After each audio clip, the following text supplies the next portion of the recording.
বৃষ্টির দিনে যদি এরকম একটা জিনিস করে খাওয়া যায় তাহলে তো সন্ধ্যেটা দারুণ জমে যায়।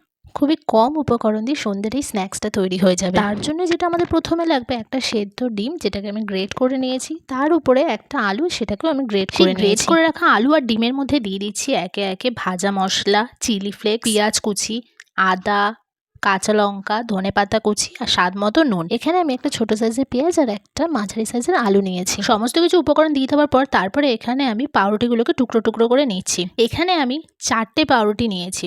এবার সেই সমস্তটাকে খুব ভালো করে মিশিয়ে নিচ্ছি। সমস্ত উপকরণ দিয়ে পাউরুটিটাকে ভালোভাবে মেখে নেওয়ার পরে সমস্ত কিছু ভালো করে মেখে নেওয়ার পর ছোট ছোট খণ্ড করে নিচ্ছি।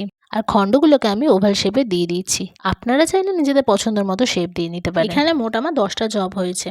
তারপর অন্যদিকে একটা পাত্রে কর্নফ্লাওয়ার একটু জলে গুলে নিয়েছি। হ্যাঁ, তার মধ্যে দিয়ে দিয়েছি কিছুটা গোলমরিচ গুঁড়ো আর নুন। তারপর কর্নফ্লাওয়ার থেকে তুলে নিয়ে কোট করে নিতে হবে। কোটিংয়ের জন্য আমি এখানে দিয়েছি কর্নফ্লেক্সটাকে গুঁড়ো করে নিয়েছি। আপনারা চাইলে এখানে ব্রেড ক্রাম্বস বা বিস্কুটের গুঁড়ো ব্যবহার করতে পারেন। আমি এখানে ডবল কোটিং করে নিয়েছি।